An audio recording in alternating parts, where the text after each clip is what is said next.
Olá, pessoal, boa noite, tudo bem? Bem, então vamos dar continuidade aqui, né, aos nossos estudos do livro de Terapia dos Esquemas, né, de Jeffrey Young, que é esse livro aqui que nós estamos estudando, né, e a gente está fazendo a leitura coletiva aí, né. Só que antes da gente fazer a leitura coletiva, né, dar continuidade, né, na verdade, eu quero compartilhar com vocês um mapa mental que eu fiz aqui, meio que trazendo um resumo da terapia dos esquemas, só para ficar mais didática a nossa conversa aqui, né, em cima do que a gente está falando, tá? Veja se faz sentido para você, tá, que está vendo essa aula, como o próprio nome diz, que é um grupo de estudos, né, estamos estudando junto aqui, não é? Estamos nos apropriando cada vez mais aí dessa teoria que é tão fantástica, nos ajuda tanto aí com os nossos atendimentos, né? Eu estou olhando aqui para baixo porque eu estou procurando a tela para dividir aqui com vocês, para eu mostrar justamente esse esqueminha que eu fiz, tá? Para a gente começar nossa conversa a partir daqui, tá? Vamos lá, ó. Acredito que já esteja aparecendo aí para vocês, deixa eu ver, eu não estou na tela, mas eu acredito que já deva estar aparecendo aí, né? Então, ó, né, eu quero dar trazer um resumo aí. Então, assim, olha aí, né, terapia dos esquemas, origem, esquemas e os modos, tá? E o estilo de enfrentamento também eu quis trazer, tá? Então, basicamente, o que a terapia dos esquemas fala, tá? Que os esquemas desadaptativos, eles se originam na infância, né, ou com as experiências de vida, mas mais especificamente aqui, ó, eles têm origem nas experiências da infância, ou seja, experiências de negligência, abuso ou falta de cuidados emocionais, né?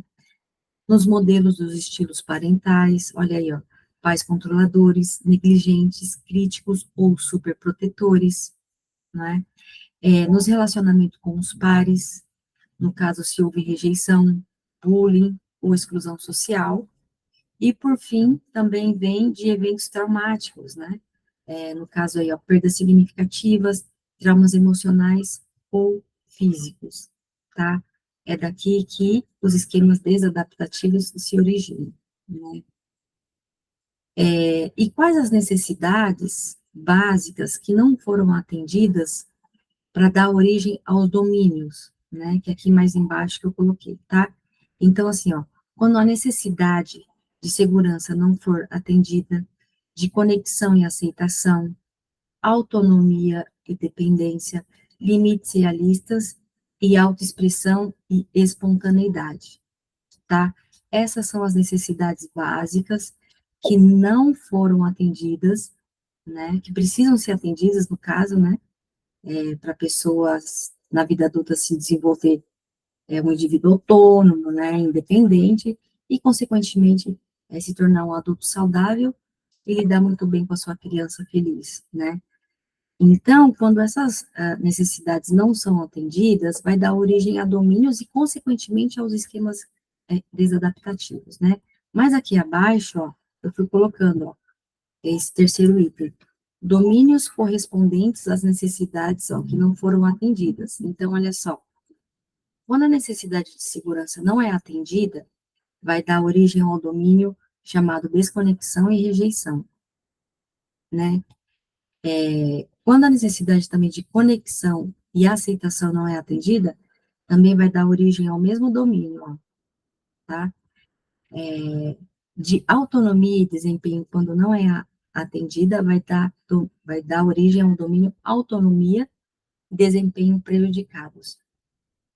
E quando limites realistas não são atendidos, vai dar origem ao domínio limites prejudicados.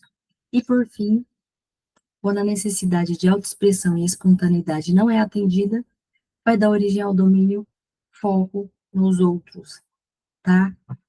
E aí, já indo para os esquemas, olha aí o quarto item. No quarto item, a gente tem ó, os esquemas desadaptativos originados em cada domínio, tá? Olha aí, ó. O que, que vai ter dentro de cada domínio, tá? Então, dentro do domínio de desconexão e rejeição, vai dar origem a um esquema desadaptativo de abandono e instabilidade, desconfiança e abuso, privação emocional, defectividade e vergonha, isolamento social e alienação, tá? No domínio de autonomia e desempenho prejudicados, vai dar origem a dependência e incompetência, vulnerabilidade ao perigo, emaranhamento, individuação subdesenvolvida e fracasso. Limites prejudicados vai dar origem aos esquemas, grandiosidade, aqui ele saiu em inglês, né? Aqui seria grandiosidade, arrobo e grandiosidade, na verdade, né? Autocontrole e autodisciplina insuficiente, tá? Autocontrole e autodisciplina insuficientes.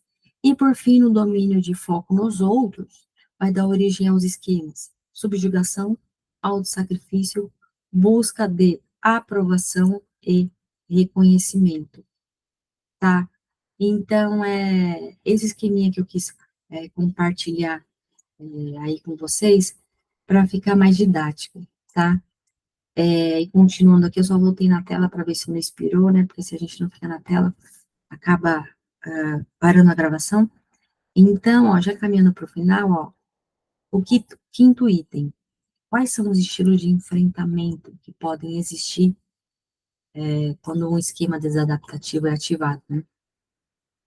Então, tem o da rendição ou a paralisação, né? Que é, ó, conformar-se aos esquemas desadaptativos e vivenciá-los repetidamente. E qual é o exemplo? Está constantemente em relacionamentos abusivos por acreditar que não merece ser tratado com respeito, tá? No estilo de enfrentamento de evitação, o que que significa? Evitar situações que possam ativar esquemas desadaptativos. Por exemplo, evitar relacionamentos íntimos para não reviver sentimentos de abandono, tá? E, por fim, ao estilo de enfrentamento de hipercompensação, ele diz que é reagir de forma exagerada ao esquema desadaptativo, tentando provar que ele não é verdadeiro. Exemplo, ser excessivamente independente para evitar a sensação de incompetência, tá? Olha aí. E quais são os modos que podem existir diante da terapia dos esquemas, né? Olha só, no modo criança, vai ter a criança vulnerável, raivosa, impulsiva e indisciplinada. Esses modos são desadaptativos, tá? Então, assim, ó, quais modos aqui que são adaptativos, tá? O modo adulto saudável, tá? E aqui eu acabei não colocando, né? Entraria aqui, ó, criança feliz, tá? Nesse item aqui, um quarto item, vou até colocar, tá? Esses são os modos adaptativos e eles que precisam ser ativados na pessoa se sentir vulnerável. Quando começar a ativar aqui, ó, o modo criança vulnerável, tá? Esses dois modos são adaptativos, tá?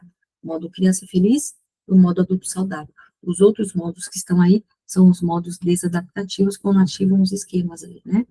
Aí a pessoa entra no modo. Qual a diferença entre modo e esquemas, né? O modo é algo mais temporário, é ali no momento, tá? A pessoa entra naquele modo. O esquema é mais um padrão, tá? É mais um estilo da pessoa funcionar no mundo, tá? Então, vamos lá. Modo criança. Qual é a criança vulnerável? Se sente indefesa, rejeitada, insegura. Criança raivosa, sentimentos de frustração e raiva por não ter suas necessidades atendidas. Criança impulsiva, indisciplinada, busca gratificação imediata sem considerar as consequências. Modo, ó, de pai ou mãe disfuncional. Vem o pai e mãe crítico. Interioriza as vozes críticas dos pais, levando à autocrítica. Pai e mãe punitivo. sente que merece punição por seus erros, tá? Modo adulto saudável, capaz de atender às necessidades emocionais de maneira saudável e equilibrada. É esse modo que precisa ser conversado dentro da gente, tá? Quando de repente a gente se sente vulnerável. É esse adulto acolher essa criança que se sente vulnerável, tá? Por fim, ó, modos de esquiva. Ó, protetor desapegado, desconecta emocionalmente para evitar dor. Buscador de sensações, procura por emoções fortes para evitar o contato com sentimentos dolorosos, tá? E por fim, o modo comportamento complacente, evita conflito ao concordar passivamente com os outros, mesmo contra seus próprios interesses, tá? Olha aí, né, o que pode ser ativado quando entra no modo da criança vulnerável. Geralmente é a criança vulnerável que vai ser ativada, tá? Para aparecer todos esses modos aqui, outros desadaptativos e disfuncionais. Tá bom? Bem, então é esse o esquema que eu quis compartilhar aí, para ficar cada vez mais didática e construtiva a nossa conversa aqui. Tá bom? Então, deixa eu parar a apresentação, tá?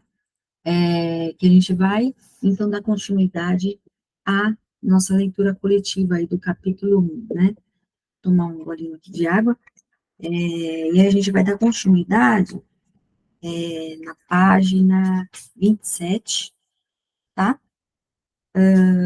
Onde vai falar sobre domínios de esquemas e esquemas desadaptativos remotos, tá? Vamos lá, ó.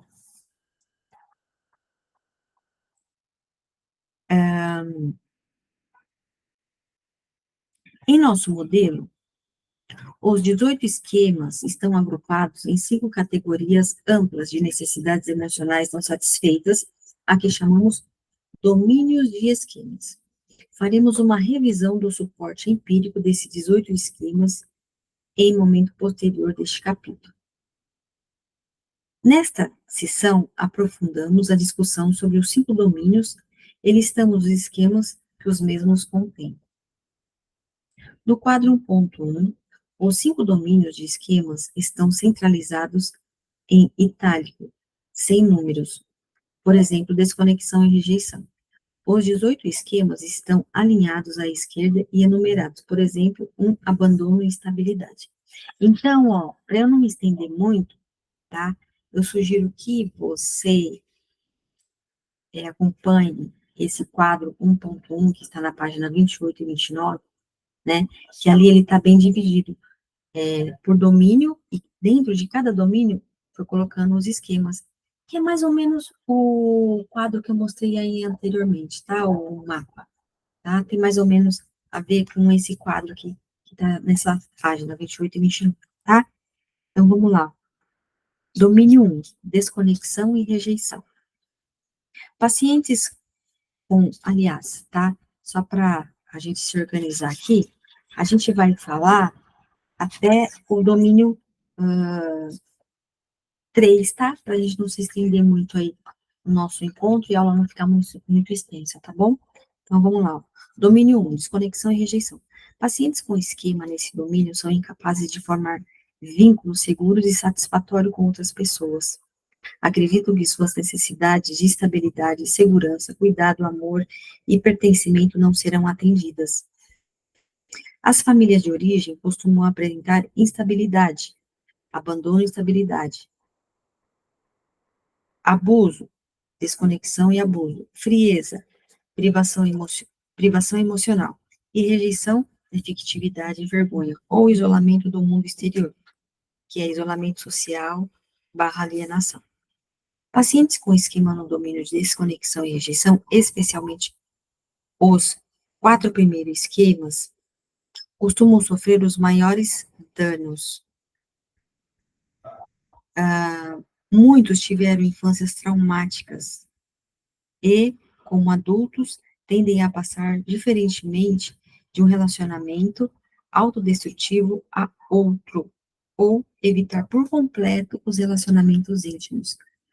A relação terapêutica costuma ser central para o tratamento desses pacientes. Deixa eu fechar o WhatsApp aqui, que eu esqueci aberto. Então, qual que seriam os 4 primeiros esquemas? Ó, abandono e instabilidade, desconfiança e abuso, privação emocional, defectividade e vergonha, tá? O esquema de abandono e instabilidade é a percepção de instabilidade no relacionamento com vínculos com indivíduos importantes. Pacientes com esse esquema têm a sensação de que pessoas queridas que participam de suas vidas não continuarão presentes porque seriam emocionalmente imprevisíveis, estariam presentes apenas de forma errática, morreriam ou deixariam o paciente por preferirem alguém melhor. Os pacientes com esquema de desconfiança e abuso possuem a convicção de que, tendo oportunidade, outras pessoas irão usá-los para fins egoístas. Por exemplo, abusarão, magoarão, humilharão, mentirão, enganarão ou manipularão o paciente. Tá? Forte, né? Esses esquemas, não? O esquema de privação emocional é a expectativa de que o desejo de conexão emocional do indivíduo não será satisfeito adequadamente. Identificam-se 3 formas de privação emocional. 1. Privação de cuidados, que é a ausência de afeto ou carinho. 2. Privação de empatia, ausência de escuta ou compreensão. 3. Privação de proteção, ausência de força ou orientação por parte dos outros. O esquema de defectividade,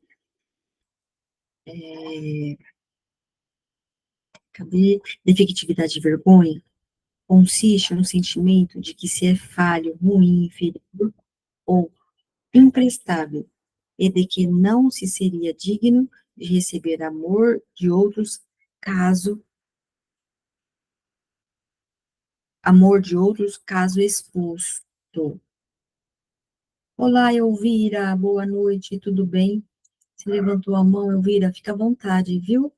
Para falar algo, pode ficar à vontade.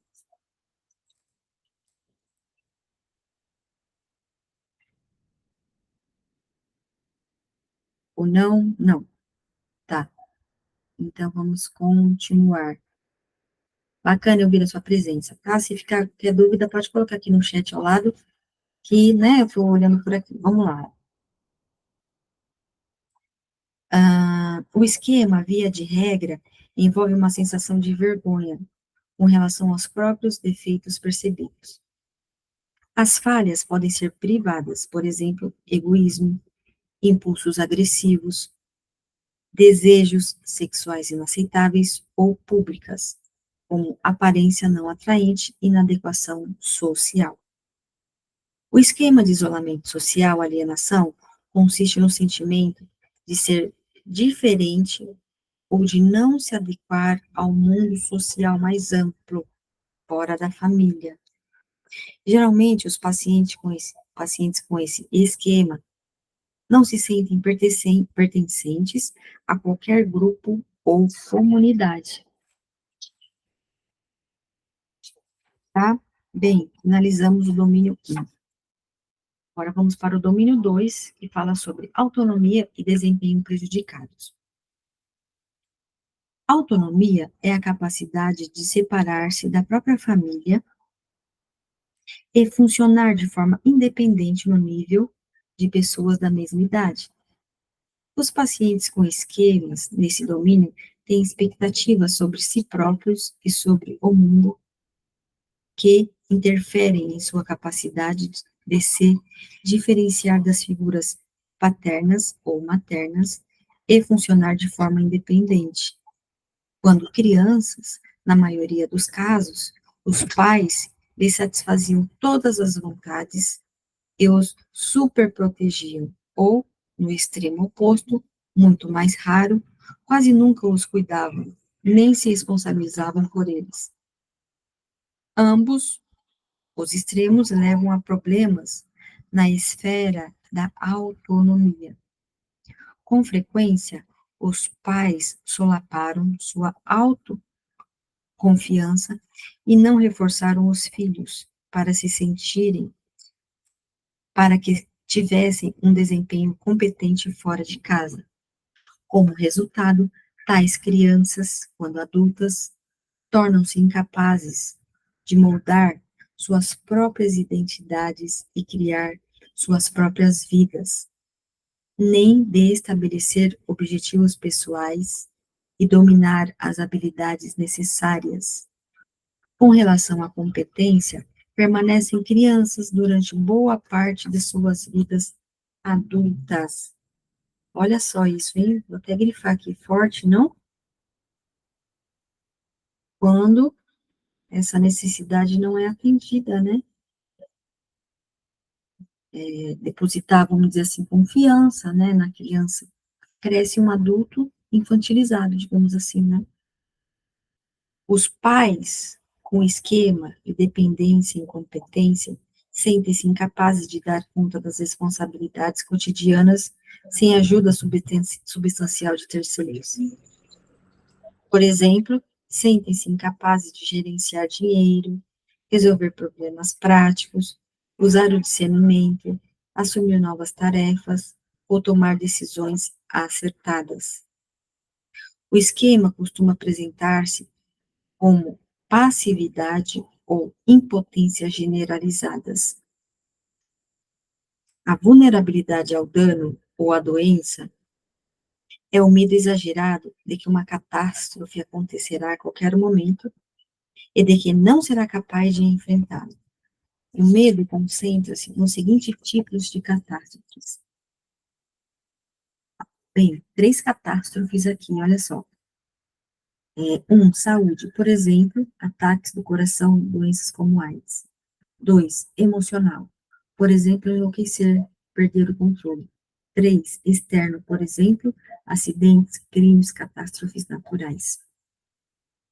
Os pacientes com esquema de emaranhamento ou self subdesenvolvido costumam estar envolvidos com uma ou mais pessoas importantes em sua vida, muitas vezes os pais, em detrimento de sua individuação e desenvolvimento social. Esses pacientes, com frequência, acreditam que ao menos um dos indivíduos emaranhados não poderia funcionar bem sem o outro. O esquema pode incluir sentimentos de ser sufocado ou fundido com outros, ou a falta de um senso claro de identidade e orientação, tá? Isso daí que a gente chama também de, nossa, me fugiu o nome agora, não é emaranhamento, mas é quando uma pessoa, né, fica mesmo fundida aí na outra, e realmente isso acontece muito entre pais e filhos, né? Eu percebo muito quando eu vou atendendo os pacientes, principalmente jovens, né? Eles não sabem o que é a escolha deles, ou se é a escolha da mãe ou do pai. Pronto, relação simbiótica, lembrei, tá? Né? E olha aí a importância do autoconhecimento, né? Porque muitas vezes a pessoa, o que ela escolhe para a vida dela, às vezes não é a escolha genuína dela, né? É atender a necessidade desses pais, né? Enfim, olha, para o que nós precisamos nos atentar, né? Então, continuando, ó.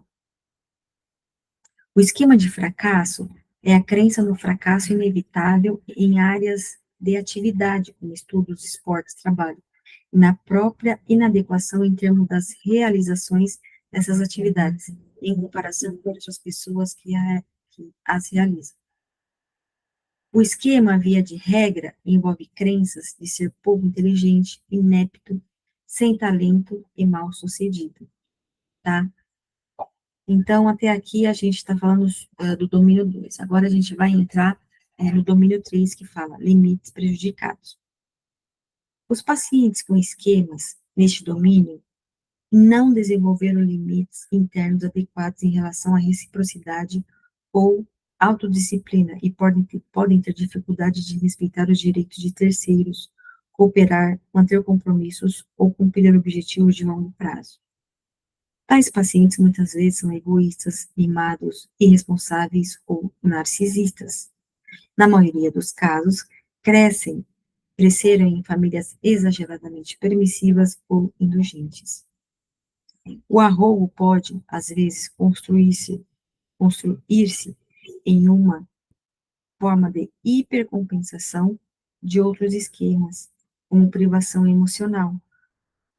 Nesses casos, o excesso de tolerância não costuma ser a origem primeira, como discutiremos no capítulo 10, quando crianças não lhes foi exigido que seguissem as regras aplicadas a todas as outras pessoas e considerassem os demais ou que envolvessem autocontrole. Como adultos, carecem da capacidade de restringir seus impulsos de postergar a gratificação em função de benefícios futuros. No esquema de arrogo e grandiosidade, pressupõe-se que se é superior a outras pessoas e, portanto, merecedor de direitos e privilégios especiais. Os pacientes com esse esquema não se sentem submetidos às regras de reciprocidade que orientam a conduta social normal. Inúmeras vezes insistem que devem fazer o bem, que devem fazer o que bem querem, independentemente do custo a outros.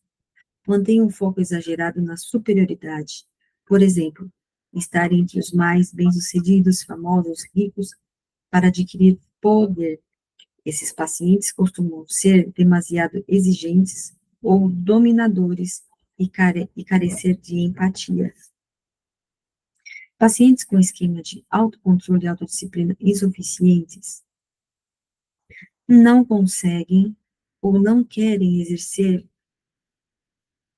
suficiente autocontrole e tolerância à frustração em relação ao alcance de objetivos pessoais. Esses indivíduos não regulam a expressão de suas emoções e impulsos. Na forma mais leve desse esquema, os pacientes apresentam ênfase exagerada na evitação do desconforto. Evitam, por exemplo, a maior parte dos conflitos e responsabilidades. Tá? Bem, então é essa a nossa leitura de hoje, tá? Para a gente não estender muito aí na nossa leitura, né? Não ficar muito cansativa a aula.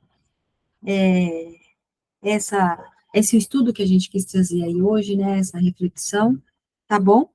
E aí, aos próximos domingos, a gente dá continuidade nos nossos próximos encontros, tá bom? Bem, então é isso, tá? Se ficar alguma dúvida, você me fala, tá bom? E, como sempre, né, eu deixo aí no final uma, um projeto que eu desenvolvo, né, que é para psicólogos iniciantes ou recém-formados, tá? Que é o Clube do Psicoterapeuta, tá? Onde hoje em dia ele está mais robusto, digamos assim, tá? Onde existem 3 planos ali, os quais, de repente, possa te atender dependendo do momento no qual você está, tá? Então, que eu ia compartilhar a tela aqui, mas agora eu não estou encontrando o material, mas dá para eu ir adiantando aqui para vocês. Se você quiser mais informação, eu vou deixar aqui embaixo o link, tá bom? Então, assim, ó, 3 planos, tá? O primeiro plano é o essencial, que dá direito somente às aulas, como gerenciar a clínica, como ter Instagram, WhatsApp profissional, como ter secretária eletrônica, né? Então, assim, na plataforma já estão todas essas aulas, né?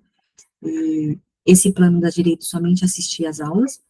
O plano 2 é o plano avançado, que dá direito a todos esses benefícios, e dá direito à supervisão ao vivo, tá? Não só assistida, né? Que assistida é só no plano 1, a supervisão ao vivo já entra no plano 2, que é o plano avançado, né? E no plano 3, que é o prêmio, dá direito a todos os benefícios dos planos anteriores e mais indicação de pacientes por mim, tá? porque como minha agenda está cheia, né, hora ou outra aparece pacientes, e aí a gente vai indicando pacientes também, tá bom?